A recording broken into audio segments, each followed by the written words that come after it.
Betty from Betty's Harvest Right Freeze Dryers group on Facebook.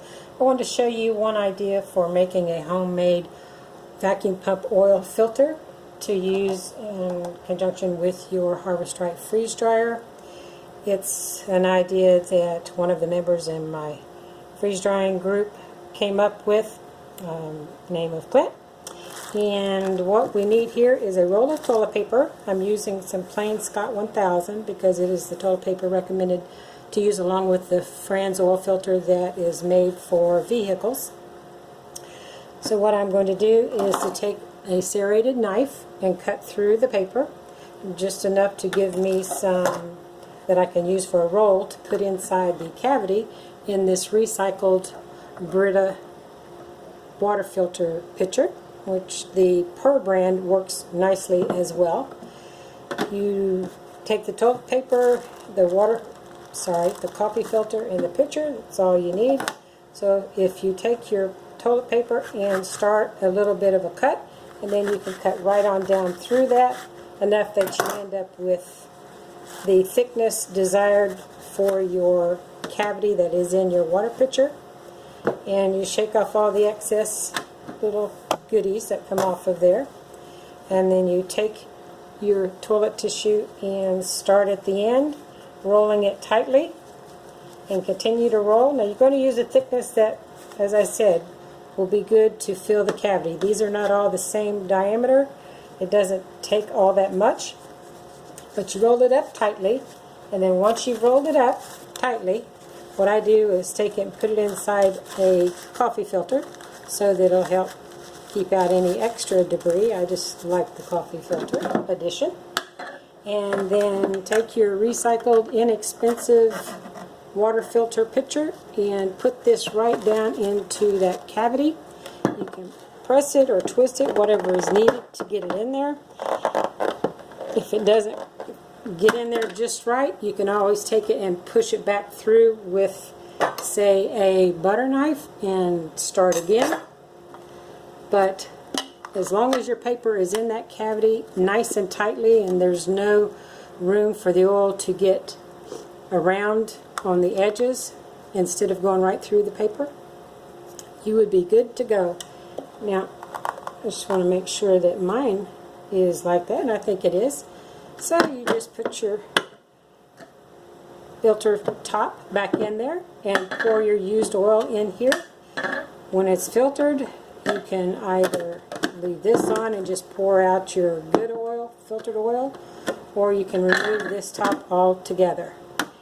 And that's all there is to it. Now remember, when you pour your oil in here, that toilet paper is going to soak up part of your oil. So if you only have the 1 quart that came with your freeze dryer, you would not want to use this toilet paper filter until you got extra oil so that you can still continue to run your freeze drying cycles. And that's all there. My oil that I drained out of my vacuum pump, put in this recycled 2-pound tub of yogurt, and I put it in the freezer so that the water would separate and freeze at the bottom. What I do is just pour the oil, which will be a little thick because it's been frozen, into your filter, be it this homemade filter that you've made or another filter that you came up with. And see at the bottom, you can see the ice and the food debris. So I'm just going to scrape out the good oil. Sorry, I think my hand is in your way. So just rub along the container and get out the oil that's on the sides here. Because what I'm going to do is break up the ice and dump it out and start over. I'll wipe out the container so it's ready for the next time.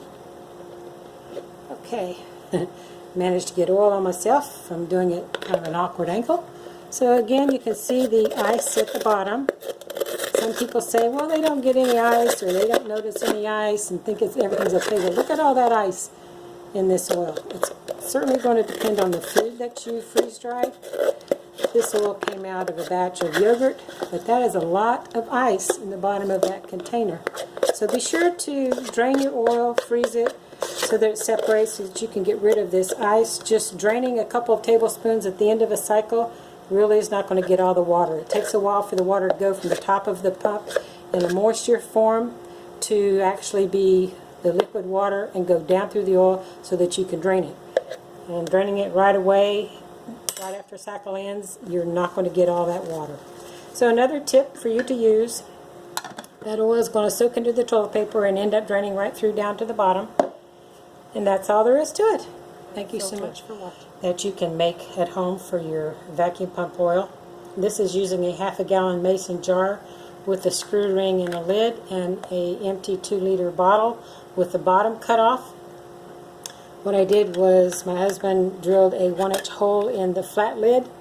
I kind of screwed the 2-liter bottle through that opening and then poked some holes with a Phillips screwdriver and a hammer into the bottom of the cap and screwed the cap on so that it holds the 2-liter bottle onto the cap in the jar without falling over. It's easy to take it, sit it on there, and just screw your ring on. What I did was I took a roll of toilet paper, and I used Scott 1000. I took the tube out of the paper and then squished it tightly and kind of twisted it into the 2-liter container. You will have to remove some of the toilet paper off the roll because it would still be too thick even though you took the cardboard tube out. But you shove that down in there, and what I did was added a coffee filter right on top. This particular filter has been used for about a month, and I do run 2 freeze dryers, so I have a lot of oil that goes through there. But when it filters out, the oil is nice and clear like this. Looks good. If you wanted to, you could always filter it through twice. I have done that before. Some foods will make your oil darker than other foods. You'll notice, especially mushrooms, tends to turn the oil a little blackish. But another good idea for an inexpensive vacuum pump oil filter that you can make at home with supplies that you have on hand. Now you could always use different components here. The idea is to have 2 containers, one at the bottom, one at the top. The top one would have holes in it so the oil can filter down through into the bottom container. Whether you use an old flower vase for the bottom and just sit your 2-liter bottle on top of that, or use a recycled peat plastic jug like iced tea and different flavored drinks come in, even a soap container, as long as the bottom of the container is full of toilet paper, and if it has a handle on that jug, stuff that little handle with toilet paper as well, so that if oil goes through there, it will all get filtered. Another idea for you to add to clean your oil, and your pump will run better, pump will last longer. It's all positive. Thank you for watching.